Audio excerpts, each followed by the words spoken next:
Friends, अभी आया मैं सेकंड लेसन लेकर पाइथागोरस थ्योरम। पाइथागोरस थ्योरम में अपने को किस टॉपिक्स पे बात करना है, उसमें किस टाइप के क्वेश्चन आ सकते हैं, उसके ऊपर हम लोग डिस्कस करेंगे। यहाँ पे पहला क्वेश्चन आ गया, identify with the reason which of the following are Pythagoras triplets. इसको कितने टाइप से क्वेश्चन बोर्ड में पूछ सकते हैं? या तो डायरेक्ट बोलेगा आइडेंटिफाई बोलेगा, या तो बोलेगा कि अगर ये पाइथागोरस ट्रिपलेट्स है तो विद रीजन, या तो पूछ सकता है राइट एंगल ट्रायंगल। मतलब कि इन तरीके से पूछ सकता है। अगर मैंने एक फॉर एग्जांपल मैंने इस टॉपिक पे काम किया, यहाँ पे मैंने पहला क्वेश्चन एग्जांपल उठाया 3 4 5, ये मेरे पास नंबर्स है। मुझे कंफर्म करना है कि ये पाइथागोरस ट्रिपलेट्स है या नहीं। पाइथागोरस ट्रिपलेट्स भी बोल सकता है या राइट एंगल ट्रायंगल भी बोल सकता है। अपने को दोनों का मतलब सेम हुआ। तो अभी यहाँ पे सबसे देखो, यहाँ पे फर्स्ट ऑफ ऑल यहाँ पे लिखा मैंने सोल्यूशन। यहाँ पे बिग नंबर कौन सा है? Big number is 5 square. 5 square means 5 into 5, final answer is 25। Equation first. ये मैंने बड़े नंबर को ले लिया। अब यहाँ पे दो स्मॉल नंबर बचे। यहाँ पे मैंने दोनों स्मॉल नंबर क्या है? 3 square plus 4 square. 3 square means 3 into 3 plus 4 square means 4 into 4। 3 square 3 into 3 means 9 plus 4 into 4 16। Total how much? 25। Equation second. अब यहाँ पे देखो, इसका भी वैल्यू 25, इसका भी वैल्यू 25 आया है। इसका मतलब 5 square is equal to 3 square plus 4 square. मतलब ये दोनों सेम आ गया। तो यहाँ पे लिखा from first and second. First and second से दोनों इक्वेशन क्या हो गया? इक्वल हो गया। अगर इक्वल हो जाएगा तो it is a Pythagoras triplets. और राइट एंगल ट्रायंगल भी हम लोग लिख सकते हैं अगर क्वेश्चन में पूछा तो अभी यहाँ पे क्या बोला है? With reason. तो रीजन कैसे लिखने का? यहाँ पे लिखा मैंने आंसर मैंने यहाँ पे लिखा it is a Pythagoras triplets because square of larger number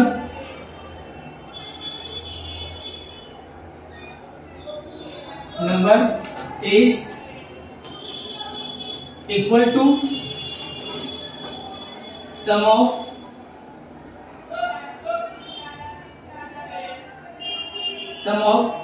square of two smaller number. ये हमारे पास रीजन हो गया फर्स्ट वाले का। तो इस तरीके से हम लोग सॉल्व कर सकते हैं। यहाँ पे पाइथागोरस की जगह राइट एंगल ट्रायंगल भी बोल सकता है। आइडेंटिफाई बोलेगा तो आइडेंटिफाई ये हो गया। अगर इक्वल नहीं रहेगा तो यहाँ पे इस इक्वल को ऐसा करके ऐसा कट कर देना। मतलब कि ये वाला नंबर इसके इक्वल नहीं है तो ऐसा कट कर देना। तो it is not a Pythagoras triplets. तो रीजन के लिखने की जरूरत नहीं है। ठीक है। Second point, geometric mean. कैसे समझने का कि ये ज्योमेट्रिक मीन है? अगर मैंने एग्जांपल के साथ लिया, एग्जांपल कैसे लिया है? फिर example in triangle ABC, angle ABC is equal to 90 degree. Second बोल देगा से BD परपेंडिकुलर से AC, और वहां पे बोल दिया BD is equal to 16, AD is equal to 4, find DC। इस तरीके से अगर आपने को सामने क्वेश्चन प्रेजेंट किया तो कैसे समझने के कि ये ज्योमेट्रिक मीन है? तो जब मैंने सॉल्यूशन लिखा, सॉल्यूशन लिखने के बाद मुझे एक राइट एंगल ट्रायंगल बनाना है। यहाँ पे मैंने एक राइट एंगल ट्रायंगल बनाया, name ABC। Angle B is a 90 degree. यहाँ पे क्या बोला देखो, से BD, यानी कि यहाँ से BD परपेंडिकुलर AC इधर हो गया। तो मैंने यहाँ से BD यहाँ पे ड्रॉ किया, AB परपेंडिकुलर 90 डिग्री, यानी कि 90 डिग्री से यहाँ पे क्या? ये भी 90 डिग्री। इसका मतलब कि एक क्वेश्चन में ये नंबर्स और ये नंबर अगर रहते दोनों साथ में रहते हैं तो समझ जाना 100% ये ज्योमेट्रिक मीन के क्वेश्चन है। तो अभी यहाँ पे कैसे लिखा? In triangle ABC, angle ABC is equal to 90 degree. Next step में सेक BD परपेंडिकुलर से AC, ये दोनों मिलना चाहिए। ज्योमेट्रिक मीन को पहचानने के लिए ये दोनों तरीके सही है, सबसे बेस्ट है। तो यहाँ पे लिखने का बाय, यहाँ पे मैंने लिख दिया चलो by geometric mean, by geometric mean. Geometric mean का फॉर्मूला क्या होता है, ये जो मिडल वाला नंबर लाइंस होता है इसको स्क्वायर करने का, बीडी स्क्वायर। यहाँ पे देखो एसी का दो पार्ट हुआ है, तो पहला part AD is equal to AD into second part is DC. ये ज्योमेट्रिक मीन के फॉर्मूले हैं।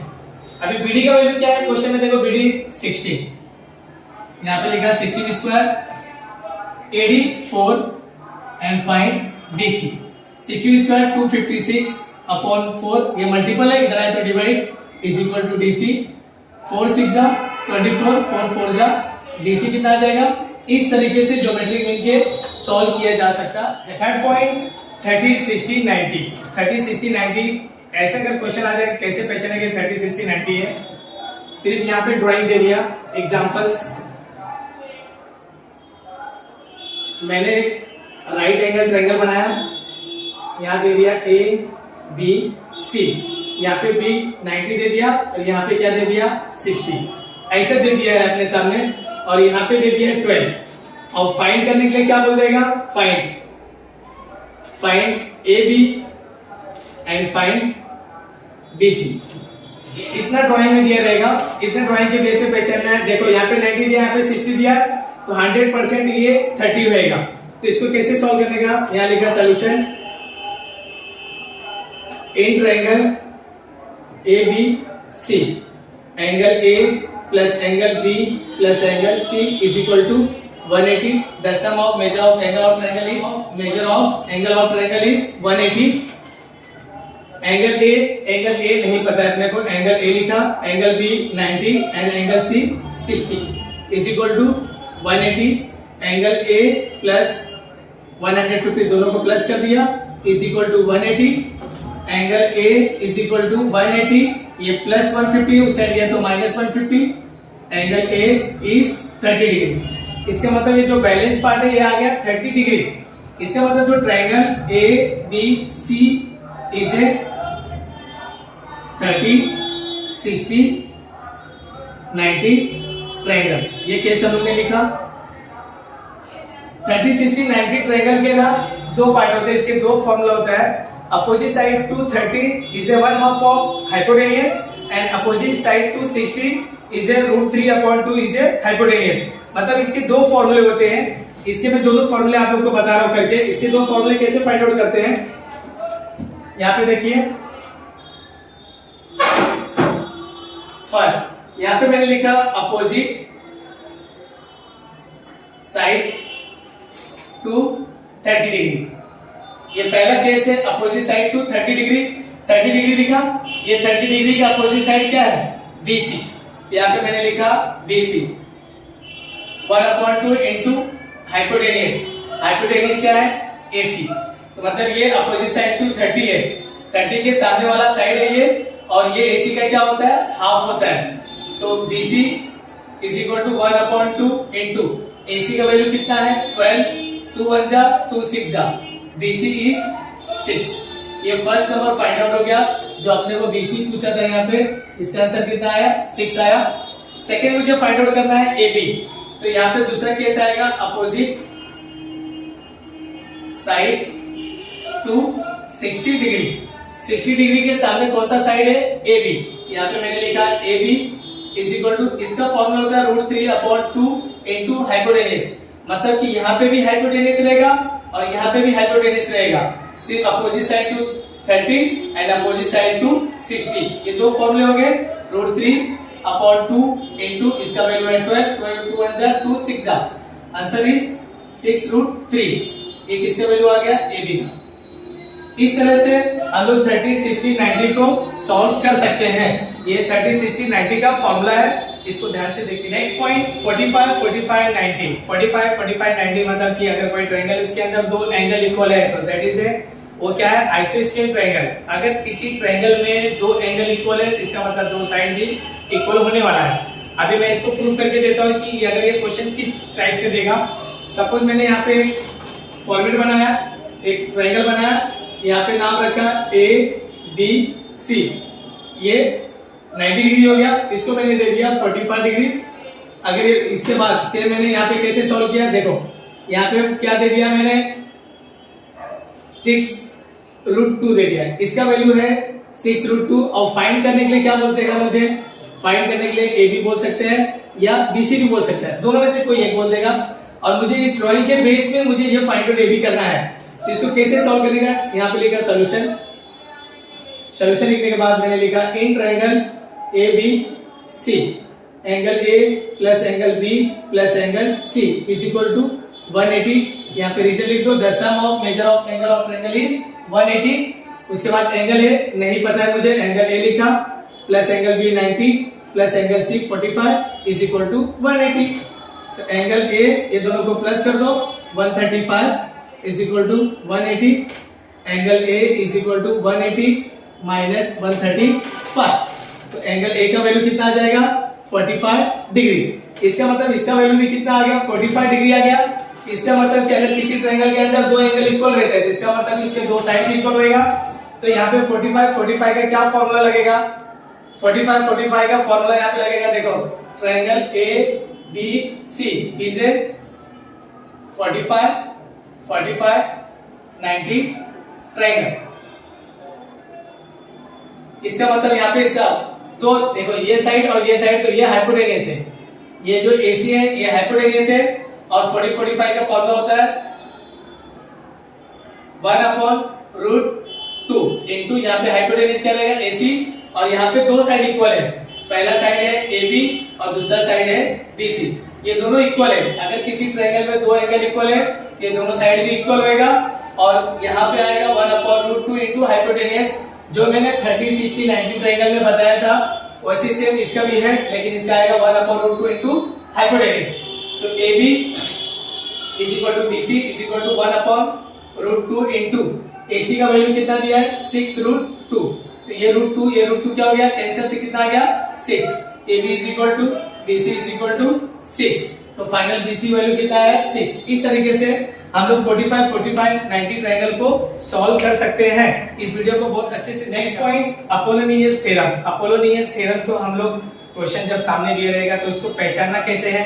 मेन चीज होता है ज्योमेट्री में क्वेश्चन को अच्छी तरह से पहचानना कि ये किस पॉइंट से रिलेटेड है।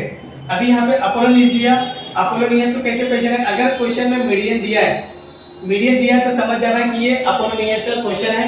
अपोलोनियस को किस तरह से पहचाना जा सकता है, मैंने एक यहाँ पे सॉल्यूशन लिखा, एक ड्राइंग बनाया, नाम लिखा ए बी सी और यहाँ पे बोला है ए एम।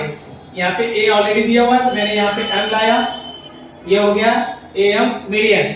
उसके बाद क्वेश्चन में दिया ए बी का वैल्यू 22, ए सी का वैल्यू 34, बी सी या मतलब यहाँ से लेकर यहाँ तक टोटल कितना दिया है 24। अगर यहाँ का लेंथ दिया है तो मतलब या तो इसका वैल्यू मुझे सबसे पहले फाइंड आउट करना है, क्योंकि अपोलोनियस का फॉर्मूला जो होता है ये उसमें ऐड होता है। तो अभी यहाँ पे क्या लिखने का, इन ट्रायंगल ए बी सी से point M is the mid point of से BC, यानी कि ये जो पॉइंट M है ये BC का क्या है, मिड पॉइंट है। तो फर्स्ट ऑफ ऑल हम लोग क्या फाइंड आउट करेंगे, BM है MC। तो यहाँ पे क्या हो गया, ये जो BM है is a half of BC, मतलब ये जो BM है वो BC का हाफ है और BC का वैल्यू कितना दिया है 24। तो कितना आ जाएगा 2 1 जा 2 2 जा कितना है, BM का वैल्यू 12। ये BM का वैल्यू 12 आ गया। BM का वैल्यू 12 फाइंड आउट करने के बाद अभी मुझे किसका वैल्यू फाइंड आउट करना है, AM का। तो यहाँ पे क्या लिखने का, seg AM is a median. अगर सेक AM मीडियन है तो by Apollonius theorem. Apollonius theorem का फॉर्मूला क्या होता है, जिसका दो पार्ट है, देखो AB और AC, इसका दो पार्ट नहीं हुआ तो जिसका दो पार्ट है पहले वो लिखने का AB² प्लस AC²। ये दोनों साइड का दो पार्ट नहीं हुआ है। देखो AB का दो पार्ट नहीं हुआ है और AC का दो पार्ट नहीं, लेकिन BC का दो पार्ट हुआ है। तो जिसका दो पार्ट नहीं हुआ रहेगा, पहले मैंने यहाँ पे लिखा AB square plus AC square is equal to, ये देखो ये मीडियन है, इसका फॉर्मूला आएगा 2AM स्क्वायर, मतलब यहाँ पे मीडियन आता है। और जो मैंने अभी यहाँ पे फाइंड आउट करना प्लस 2BM स्क्वायर, मतलब BM का वैल्यू आया 12 और इसका भी वैल्यू कितना है 12। तो चाहे मैं BM लिखूं चाहे मैं MC लिखूं, इसकी जगह मैं दोनों चीज लिख सकता हूं। तो मैंने क्या लिखा, BM लिखा। ये अपोलोनियस का फॉर्मूला हो गया। फिर से बता दे रहा हूं मैं, AB स्क्वायर और AC स्क्वायर, इसको मैंने यहाँ पे क्यों लिखा, क्योंकि इसका ट्रायंगल का दो पार्ट नहीं हुआ। तो जिसका दो पार्ट नहीं हुआ रहेगा यहाँ लिखने का, यहाँ पे मीडियन रहेगा, और यहाँ पे जो एक पार्ट हम लोग निकाल लेंगे यहाँ पे लिखने का। AB का वैल्यू कितना दिया है क्वेश्चन में, देखो 22 square plus 34 square is equal to 2AM square plus 2BM। BM का वैल्यू कितना निकाला हम लोग ने, 12 स्क्वायर। 22 का स्क्वायर निकालो, आएगा 484 एंड 34 का स्क्वायर कितना आएगा 1156 is equal to 2AM square plus 2 into 12 square is 144। ये दोनों को प्लस कर दो, 4 plus 6 10, 8 plus 5 13, 13 plus 1 14, 4 plus 1 5 6 1 6 4 0 is equal to 2AM square plus, ये दोनों को मल्टीप्लाई कर दो 288। ये प्लस में है, इस साइड है तो माइनस में 1640 minus 288 is equal to 2AM square. अभी माइनस करो, 10 माइनस 8 2 13, 13 माइनस 8 5 एंड यहाँ पे क्या आ गया 5 माइनस 2 3 और यहाँ पे आ गया 1 अपॉन A 2 है, यहाँ पे आएगा तो divide is equal to AM square. तो यहाँ पे डिवाइड 2 6 जा 1 गया, 2 7 जा 2 6 जा 676 is equal to AM square. अभी मुझे AM स्क्वायर का वैल्यू नहीं चाहिए, सिर्फ AM का वैल्यू चाहिए। तो AM is therefore AM is equal to 676, इसका है 26 बाय टेकिंग स्क्वायर रूट। यहाँ पे लिख दो by taking square root, by taking square root. By taking square root करके हम लोग इस तरह से अपोलोनियस को हम लोग फाइंड आउट कर सकते हैं। कभी कभी कैसा होता है कि यहाँ पे देखो BC का वैल्यू दिया है, मतलब BC का वैल्यू दिया रहेगा, और कभी कभी क्वेश्चन में क्या होता है कि डायरेक्ट इसका वैल्यू दिया रहेगा, BM का वैल्यू दिया रहेगा। तो BM का वैल्यू दिया रहेगा तो मुझे ना ये वाला फाइंड आउट करने की जरूरत नहीं पड़ेगा। अगर BM का वैल्यू दिया रहेगा तो मुझे मीडियम फाइंड आउट करने के लिए बोलेगा। तो इस तरीके से क्वेश्चन को जरा ध्यान से देख के करिएगा, आप लोगों को सारा डाउट क्लियर हो